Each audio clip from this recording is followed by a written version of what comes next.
Assalamu alaikum. I welcome you all in the beautiful session of this kinematics by Atif Hussain and in this YouTube channel Misra Memorial for Learning Sciences. चलिए जी हम आगे बढ़ते without wasting any sort of time. Hope this video finds you all well in a good healthy condition and happy. That's very important. चलिए जी आगे. What's basically kinematics? Kinematics होता क्या है? Kinematics is the branch of dynamics, or we can say the branch of dynamics which deals with the motion of bodies without referring to the forces causing the motion. So kinematics एक ऐसा branch है dynamics का जहां पे हम motion को study करते हैं. We study motion and the force which are causing the motion are not considered. जो फोर्स काज करेंगे मोशन को वो कंसिडर नहीं होगा. चलिए जी जरा देखिए, जरा देखिए यहाँ पे. For an example, if this is the path and I have a block on this, और मेरे पास यहाँ पे ब्लॉक है, ठीक, और मैं इस पे कुछ फोर्स लगा रहा हूँ, F फोर्स, ठीक. एट सडन टाइम मैं यहाँ पे बैठा हूँ, at time t is equal to 0, at time t is equal to t. इस इंटरवल में मैं मोशन को स्टडी कर रहा हूँ. इस फोर्स की वजह से इसमें एक्सेलरेशन आई होगी, है ना. इस फोर्स की वजह से इसमें वेलोसिटी आई होगी. चलिए, ये जब मैंने इसको धक्का दिया इस ब्लॉक को, ये चल रहा है, ये आगे की तरफ जा रहा है, ठीक है. तो जब मैंने इस वाले पार्ट में इसको देखा, ना तो फोर्स था भैया, ना तो फोर्स था, ना कुछ, ठीक है, सिर्फ वेलोसिटी थी, एक्सेलरेशन थी. तो मैं जब इस पार्ट में इसको एनालाइज करूंगा, जब मैं इसके फोर्स को कंसिडर नहीं करूंगा, that part of dynamics is called as kinematics. ठीक है सर. चलिए जी आगे. तो डायनेमिक्स वो ब्रांच है मैकेनिक्स का जहां पे हम बॉडीज इन मोशन को स्टडी करते हैं, ठीक, जहां पे हम बॉडीज इन मोशन स्टडी करते हैं, ठीक है.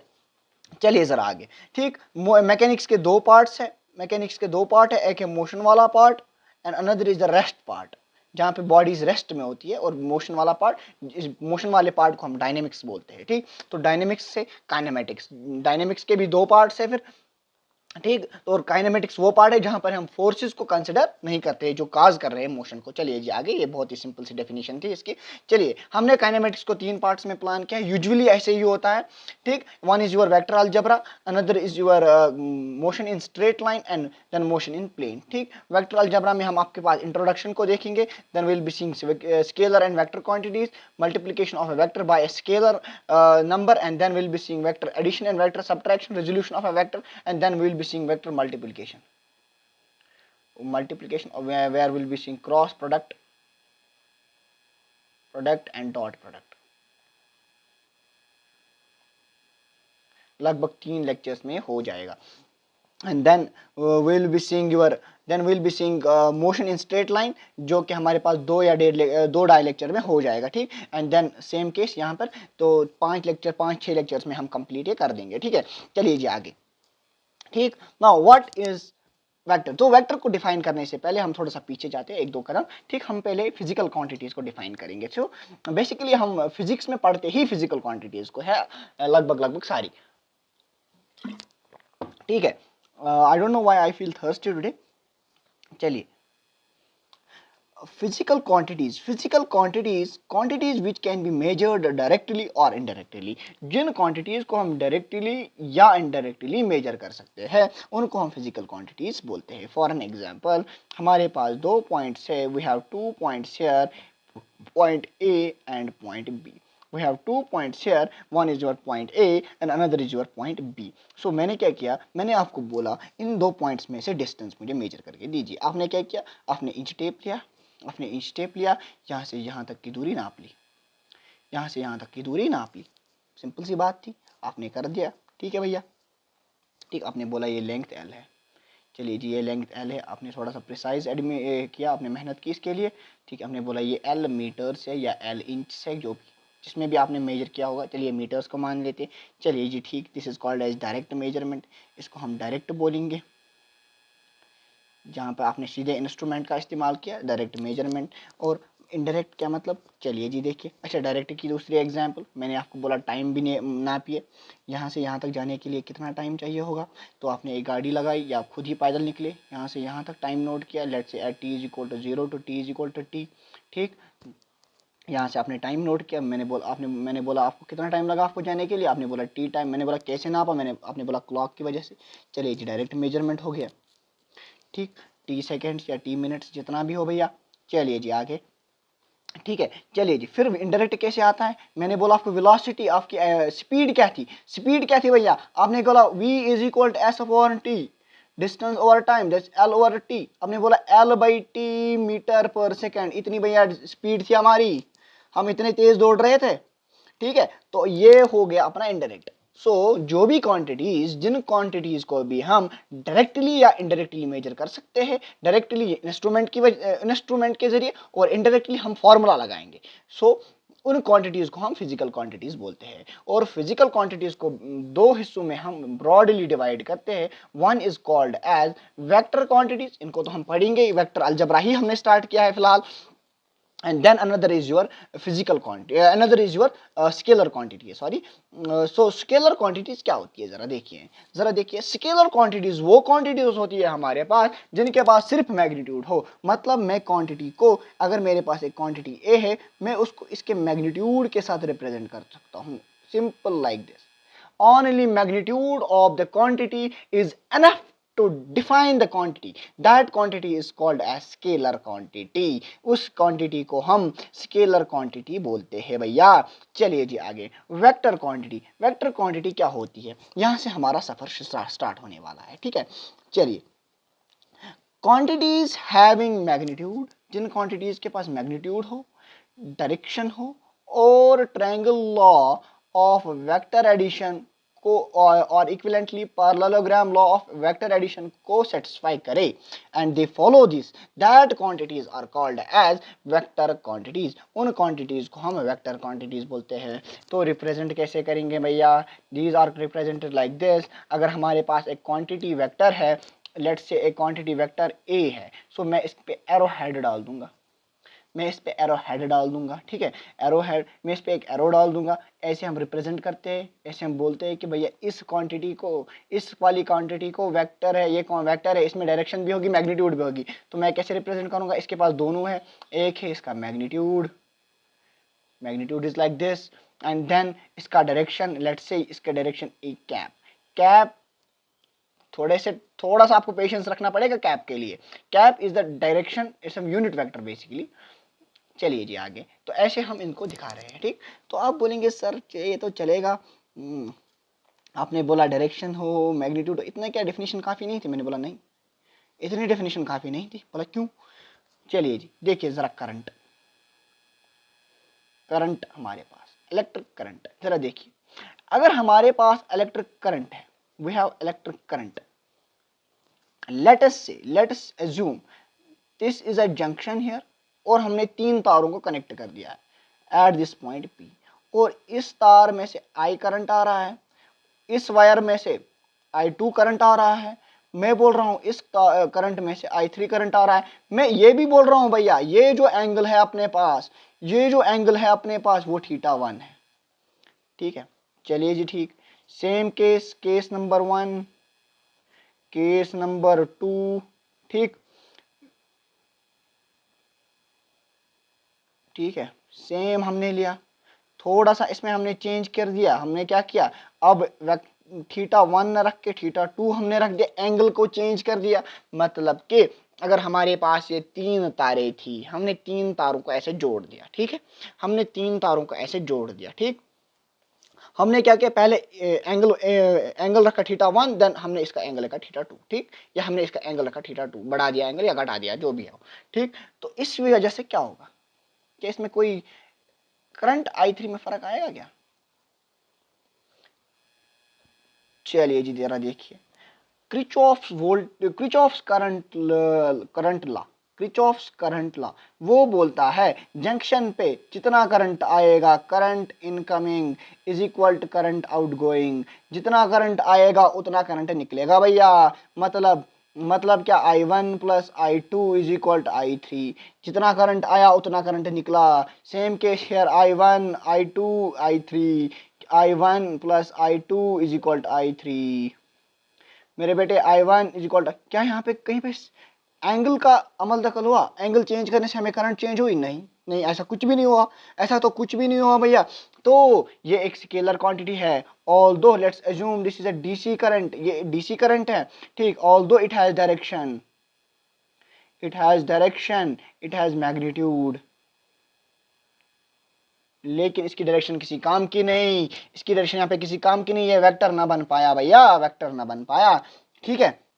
तो हम कहेंगे current is a scalar quantity, current is a scalar quantity, current is a scalar quantity,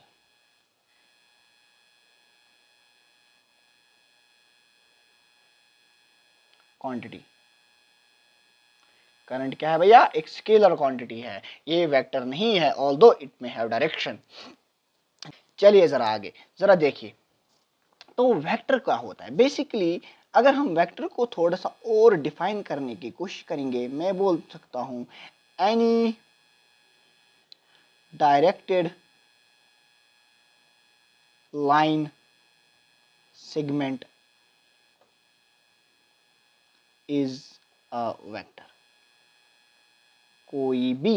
कोई भी डायरेक्टेड लाइन सेगमेंट वेक्टर कहलाता है। मतलब क्या है इस बात का? अगर मैंने एक लाइन डाली, इसमें मैंने 2 पॉइंट्स को मार्क किया, point number A, point number B, ठीक। मैंने इस पे एक एरो हेड डाल दिया भैया ऐसे, तो इसकी वजह से दो चीजें हो गई।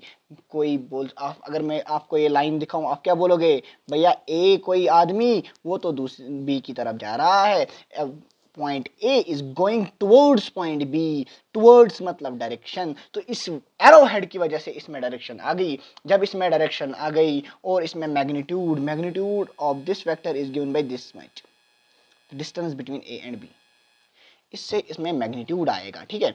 सो arrow head on a line segment, और we can say directed line segment is a vector.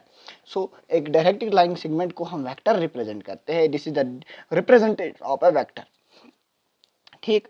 तो अगर मैं इसको ए मान के चलूं, ठीक है, then this vector A B can be represented as A, इस पे एरो हेड, ठीक है। थोड़ा सा मैं आपको यहाँ पे बोलता चलूँ बेटे, कि जो हमारे पास फॉरेन ऑथर्स होते हैं वो बोल्ड लेटर्स का भी इस्तेमाल करते हैं, to denote an arrow, to denote a vector, sorry. So a vector is basically a directed line segment. एक डायरेक्टेड लाइन सेगमेंट को हम वेक्टर बोल सकते हैं। चलिए जी, क्या आपको इतना समझ में आया? And the magnitude of this directed line segment gives the magnitude of this line gives the magnitude of the vector, and the direction arrowhead will give the direction of the vector. So I can write it as a arrow is equal to modulus of a, ठीक है, modulus of a into a cap, where a cap is a unit vector which gives the direction only, क्या है आपको इतना समझ में आ गया? एक और बात, सिंपल सी बात, यहां से निकला तो टेल, यहां पे एंड हुआ तो हेड, क्या हम इसको इनिशियल पॉइंट भी बोल सकते हैं? इनिशियल पॉइंट, और इसको हम टर्मिनेटिंग पॉइंट भी बोल सकते हैं,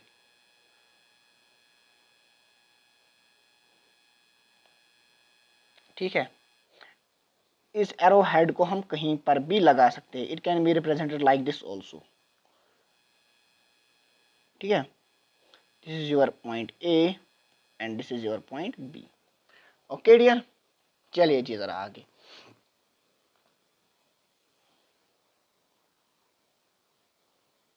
देखिए जरा यहाँ पे टाइप्स ऑफ वेक्टर्स। चलिए, वेक्टर को हमने देखा, वेक्टर क्या होता है? वो एक फिजिकल क्वांटिटी जहाँ पे मैग्नीट्यूड हो, जहाँ पे डायरेक्शन हो और फॉलो करती हो वेक्टर लॉ ऑफ एडिशन को। और now will be seeing about types of vectors. देखिए, बोर नहीं होना है लेक्चर के साथ, आपको रहना पड़ेगा हमारे साथ। You need to be engage with the lecture. आप लिखिए, आप प्रैक्टिस कीजिए। It's a very introductory lecture. थोड़ा सा इसमें हमने ज़्यादा थ्योरी रख दिया है, हमने सोचा कि थ्योरी को हम एक ही बार में ख़त्म करें। Then from the next lecture onwards we will be taking numerical portion. Although हमने इसमें भी ऑल्दो हमने इसमें भी आपके पास सवाल रखे हैं क्योंकि असर्शन, रीजनिंग और ट्रू फॉल्स भी आता है आजकल। चलिए देखिए, उसमें हमने क्वेश्चन 2-3 डाले हैं, बट इस थेरी पार्ट ट्रूली स्पीकिंग। चलिए जी, types of lecture, types of sorry it's types of vector, not lecture, types of vector. ठीक, टाइप्स ऑफ वेक्टर मतलब वेक्टर के किस्म, वेक्टर के क्या टाइप्स है। First is your zero vector.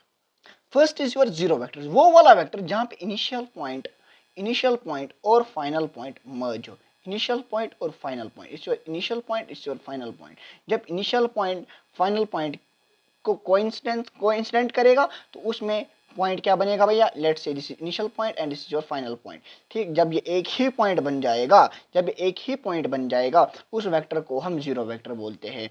तो कभी कभार हम इसे जीरो ऊपर वेक्टर लगा के जीरो वेक्टर रिप्रेजेंट करते हैं। ठीक, नाउ आपका आता है यूनिट वेक्टर। अब आता है आपका यूनिट वेक्टर, थोड़ा सा इंपॉर्टेंट है, आपको ध्यान रखना पड़ेगा। Unit vector whose magnitude is unity. Unit vector वो एक वेक्टर है जहां पर मैग्नीट्यूड आपका यूनिटी आता है। देखिए देखिए जरा यहाँ पे, फॉर एन एग्जाम्पल हमारे पास एक वेक्टर है, we have a vector A. ठीक, और मैं बोलता हूँ this vector, we have a vector A, then this vector can be represented as, this vector can be represented as a magnitude of a and direction of a if a is equal to 1।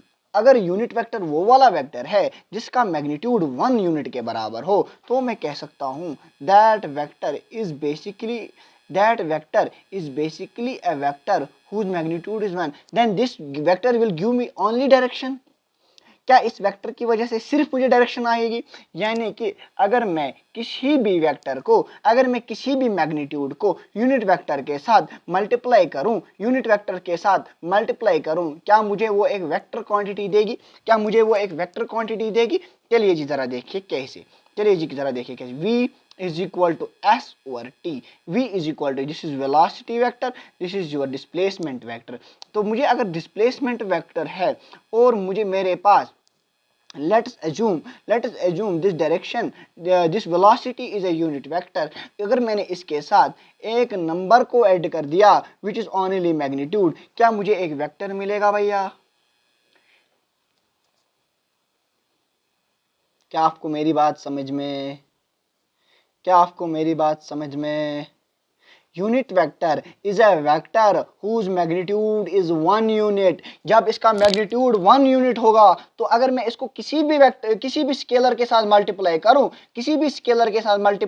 क्या वो vector बन जाएगा और उसकी direction कहां से होगी, the direction of the unit vector, उसकी डायरेक्शन सेम होगी as the direction of the unit vector. क्या आपको इतना समझ में, इतना तो समझना पड़ेगा भैया, इतना तो समझना पड़ेगा। तो मैं क्या यूनिट वेक्टर को ऐसे भी लिख सकता हूं, it's a vector A whose magnitude is and direction is this, then unit vector can be represented as or can be written as vector a divided by magnitude of a vector a, that is vector a divided by magnitude of vector a।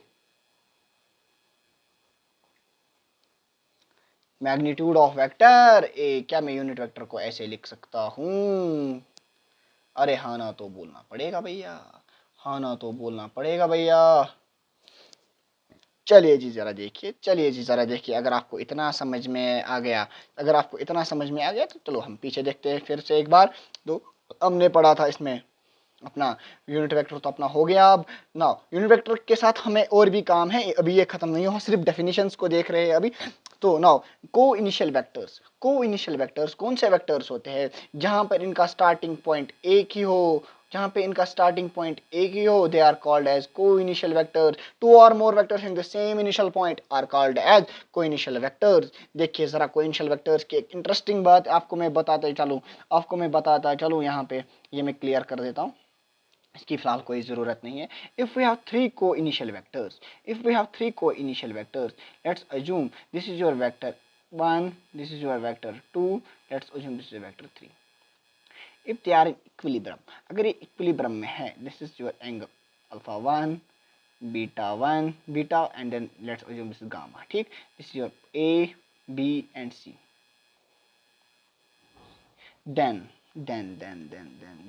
then a magnitude factor a divided by sine of gamma is equivalent to b divided by sine of beta is equal to a b और c, अब c है, is equal to c divided by sine of alpha. देखिए मैंने क्या किया, ये वाला vector अपने पास था, ये वाला वेक्टर सी वेक्टर, ठीक ठीक है, सी वेक्टर, इसका अपोजिट वाला एंगल उसको साइन कर दिया, अपने पास वेक्टर ये वाला था ए वेक्टर, उसका अपोजिट वाला एंगल वेक्टर ए, उसका अपोजिट वाला एंगल बीटा गामा एंगल। अब हमारे पास ये वाला वेक्टर था बी वेक्टर, उसका अपोजिट वाला एंगल। क्या आपको समझ में, क्या आपको समझ में, क्या आपको समझ में आया मेरे बेटे? चलिए जी आगे, चलिए जी आगे। Now we have cover collinear vectors. Collinear vectors, two or more vectors are said to be collinear. दो या दो से ज्यादा वेक्टर्स को हम कोलिनियर बोल सकते हैं if they are parallel to the same line, अगर वो एक ही लाइन को पैरेलल हो। If they are parallel to the same line we call them as collinear vectors irrespective of the direction, direction को साइड में छोड़ते, मैग्नीट्यूड को साइड में छोड़ के। चलिए जरा देखिए यहाँ पर, जरा देखिए इसको मैं फिर से, this theorem is called as Lami's theorem, this theorem is called as Lami's theorem. चलिए इसको हम प्रॉब्लम्स में जरूर देखेंगे, we will see it in this, although it's our basic lecture, ठीक है। यहाँ पे हम थोड़ा सा ब्रशअप करने की कोशिश कर रहे हैं, थेरी पार्ट को क्लियर करने की कोशिश कर रहे हैं, ताकि हमें फिर न्यूमेरिकल्स में प्रॉब्लम ना हो, दैट्स वेरी इंपॉर्टेंट। चलिए जी जरा देखिए, दो वेक्टर्स हैं हमारे पास, we have this is our vector A, ठीक है, let's assume this is a line, this is a line here, okay, and we have a vector B, we have a vector b, if चलिए थोड़ा सा इसको हम ये वाला colour कर देते हैं, और इस कलर को मैं चेंज करता हूँ, let's take it this one. चलिए जी ठीक है, if a is parallel to, let's say this line is L and b is parallel to L, अगर ये दोनों पैरेलल है L के, then a is collinear, a is collinear,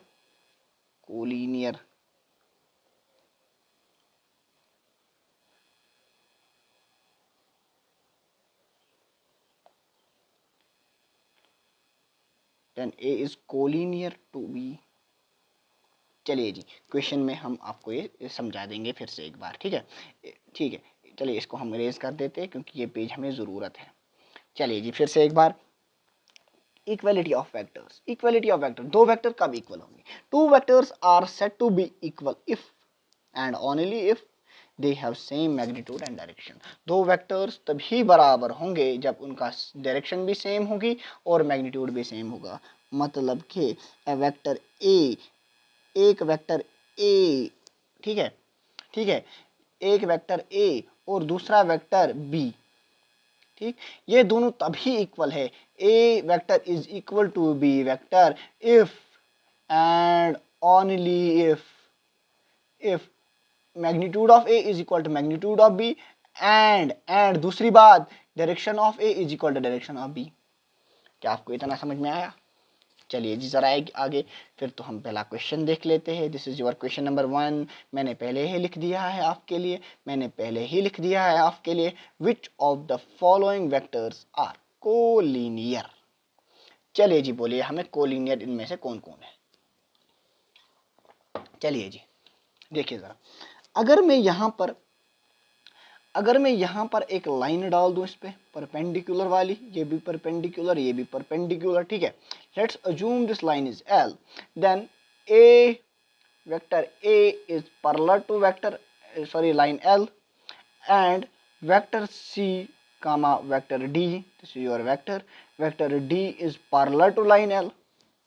चलिए वेक्टर सी और वेक्टर डी किसके पैरेलल है भैया? एल के पैरेलल, रेस्पेक्टिव डायरेक्शन, डायरेक्शन को हमने देखना नहीं है, मैग्नीट्यूड को हमने देखना नहीं है। सो हम कह सकते हैं since they are common parallel to line L, तो हम कह सकते हैं vector A comma vector C and vector D are collinear.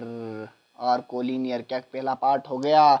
देखिए ये क्वेश्चन बहुत कम चांसेस है पूछने के लिए, लेकिन कंसेप्ट देखिए, कंसेप्ट को अगर हमने सीखना है, हम we have to apply this concepts, हमने कंसेप्ट को इस्तेमाल करना है तो ही हम सीख पाएंगे, है ना। चलिए जी जरा आगे देखिए जरा अगर मैं इसको थोड़ा सा नीचे कर दूं क्या? चलिए यहां पर मैं लाता हूं इसको, ठीक है। देखिए मैग्नीट्यूड को हमने कैसे डिफाइन किया था? मैग्नीट्यूड को हमने डिफाइन किया था, it is the distance between initial point and final point. क्या वेक्टर सी, देखिए पार्ट नंबर सेकंड, क्या वेक्टर सी ए और वेक्टर सी का जो मैग्नीट्यूड है क्या वो बराबर है? अगर आप देखेंगे क्या ये बराबर है? क्या ये बराबर है?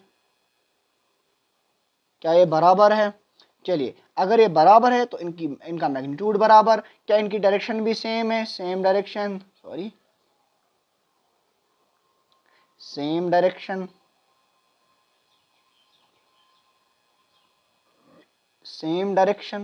तो क्या वेक्टर ए बराबर है वेक्टर सी के? Is vector A equal to vector C? चलिए जी आगे हो गए अपने दो पार्ट। चलिए जी पार्ट नंबर तीन अपना। नाउ को इनिशियल वेक्टर्स, इनमें से कौन सा को इनिशियल वेक्टर है? यहाँ पर एक वेक्टर मैं भूल गया लिखना, A B C D A, चलिए ये बी वेक्टर है, ठीक है। चलिए जी दिस वेक्टर बी ना को इनिशियल वेक्टर। देखिए जरा बी वेक्टर ये वाला वेक्टर है अपना, ये वाला वेक्टर बी है।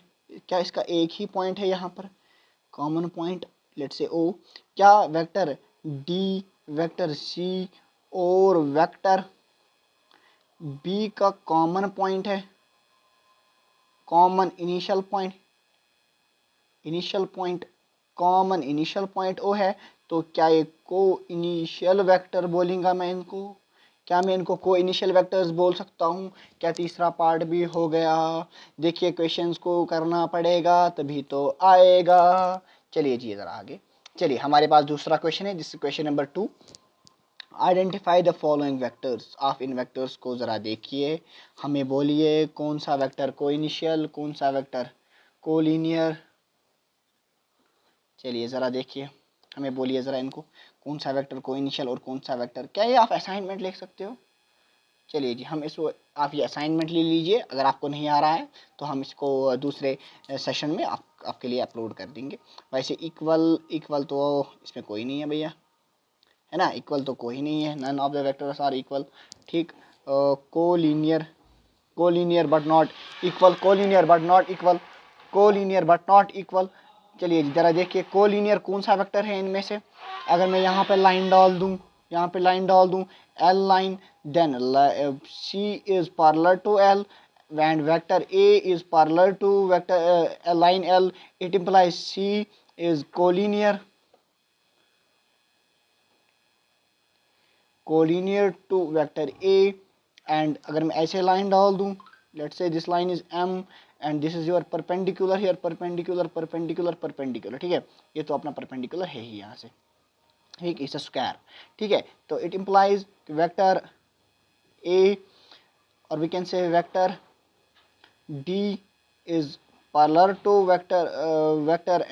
line M, comma vector B is parallel to line M, so it implies D vector is collinear to vector B। Okay चलिए यहाँ पे एक ही क्वेश्चन आपका बचता है, को इनिशियल वेक्टर्स हमें बोल दीजिए कौन कौन से, ये इसका इनिशियल पॉइंट, ये इसका इनिशियल पॉइंट, वो आप बता दीजिए, ये हम दूसरे सेशन में आपके साथ डिस्कस फिर करेंगे। चलिए थोड़ा सा होमवर्क करना ज़रूरी है। चलिए जी ज़रा देखिए फिर से एक बार एक क्वेश्चन है हमारे पास, ये ट्रू फॉल्स का क्वेश्चन है। A and minus A R collinear. क्या ए और माइनस ए कोलिनियर हो सकते हैं? हो सकते हैं ना, ट्रू। क्योंकि देखिए अगर हमारे पास एक वेक्टर है ऐसे, this is your A, so then this vector will be your minus A, ठीक। Then this vector will be your minus A and this is plus A. हमारे एक लाइन है यहाँ पे, ठीक। And if A is parallel to line L and minus a is parallel to line L, sorry, then a is collinear to minus a। so चलिए ये true है। now two collinear vectors are always equal in magnitude। नहीं, ये तो नहीं हो सकता। देखिए जरा, दो कोलिनियर वेक्टर्स हमेशा इक्वल नहीं हो सकते। हमने एक वेक्टर लिया इतना बड़ा, ठीक है, यहाँ से एक वेक्टर लिया ऐसे, चलिए जी हम इसको उल्टा ही लेते हैं। ये वेक्टर ए, ये वेक्टर बी दूर दूर से दिख रहा है कि कोलिनियर है लेकिन इक्वल नहीं है। Two vectors having same magnitude are collinear. दो वेक्टर जिनका मैग्नीट्यूड सेम है वो कोलिनियर है, नहीं, ये तो गलत है। Two collinear vectors have the same magnitude are equal. दो कोलिनियर वेक्टर्स जिनका सेम मैग्नीट्यूड है, क्या वो बराबर है? चलिए जी ये भी आपके लिए असाइनमेंट, होमवर्क, ये वाला पार्ट भी होमवर्क लिख लीजिए। चलिए जी आगे। अगर मैं बात करूंगा यहाँ पे multiplication of vector by a real number, multiplication of a vector by a real number, एक वेक्टर को हम जब रियल नंबर के साथ मल्टीप्लाई करेंगे तो क्या होगा? देखिए ज़रा यहाँ पे, अगर हमारे पास एक वेक्टर है, this is vector A, then this vector a can be written as, then this vector a can be written as magnitude of the vector a and the direction unit vector a. So if I multiply this vector a by some scalar quantity, let's say this is your h, let's assume here this is lambda, h थोड़ा सा और लग रहा है, let's assume this is lambda, और k let's assume this is lambda, ठीक। और इसको मैंने इसके साथ मल्टीप्लाई कर दिया। क्या आपको लग रहा है कि इसका मैग्नीट्यूड चेंज हो गया? मैग्नीट्यूड चेंज, अगर ये नेगेटिव हुआ तो कम हो जाएगा, अगर ये पॉजिटिव हुआ तो बढ़ जाएगा। तो क्या मैं वेक्टर ए को इतना बड़ा कर सकता हूँ क्या? So multiplying a vector A with a positive number lambda gives a vector whose magnitude is same but direction is different. No, this is not the case. whose magnitude is sorry, यहाँ पे गलत हो गया है ये, whose magnitude is different, whose magnitude is different, whose magnitude is different, sorry, whose magnitude is different, whose magnitude is different but direction is same, but direction is same, direction same रहेगी, ठीक है। a vector a with a positive number lambda gives a vector, when multiplied by a positive number lambda gives a vector whose magnitude is different, that we have changed the magnitude and the direction remains same, but the direction remains same। चलिए इसको मैं यहाँ पे लिख देता हूँ क्योंकि थोड़ा सा कंफ्यूजन हो गया है इसमें। Magnitude multiplying a vector a, चलिए, with a positive real number lambda gives a vector whose magnitude is different but direction is same। चलिए इतना ठीक है। चलिए जी आगे, चलिए जी यहाँ पे मैं एक थोड़ा सा इसमें ऐड करना चाहूँगा।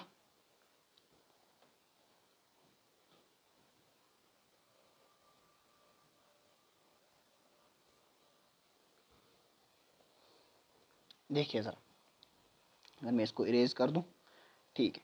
चलिए जी, देखिए, अगर हमारे पास एक वेक्टर ए है और उसको मैंने लैम्डा से मल्टीप्लाई किया, उसका मैग्नीट्यूड था और इसकी डायरेक्शन थी, ठीक, तो हमारे पास ये कौन सा केस आ गया, multiplying vector by a scalar number, ठीक है। तो यह कहाँ पे आएगा, ज़रा देखिए, if we have a vector, let's say we have a velocity vector,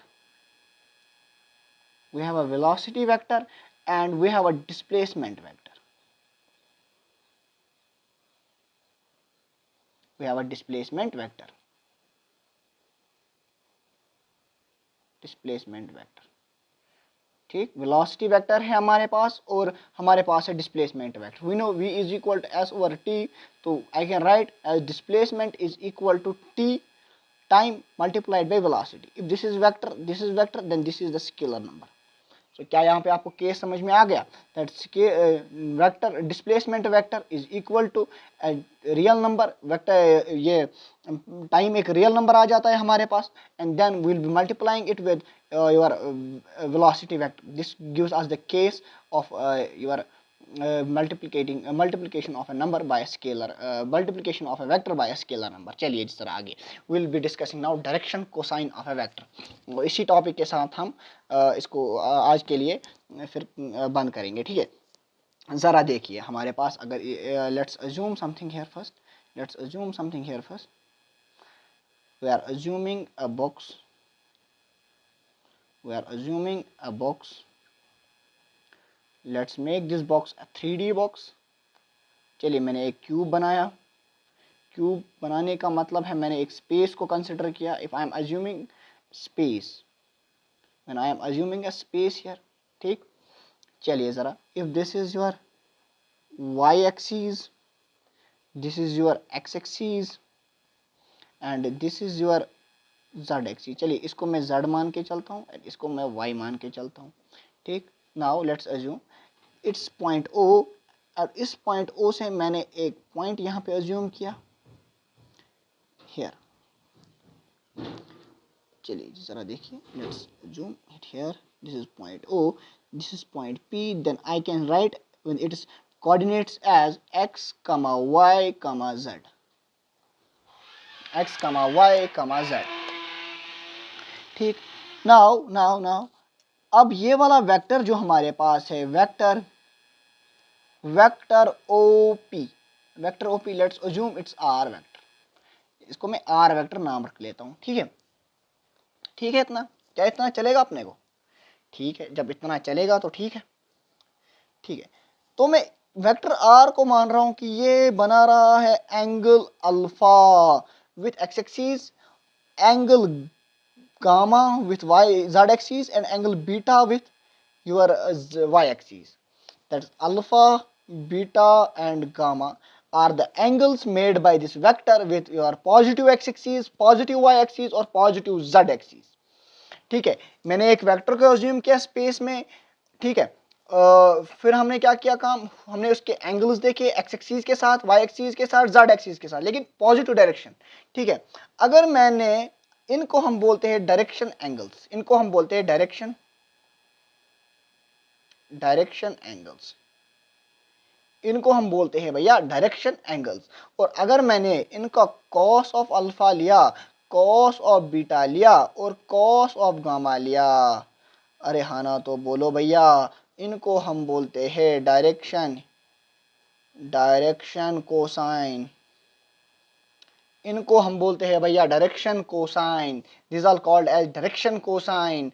और जरा देखिए, अगर हम cos of alpha plus cos of beta plus cos of gamma कर दे तो वो 1 के बराबर आएगा।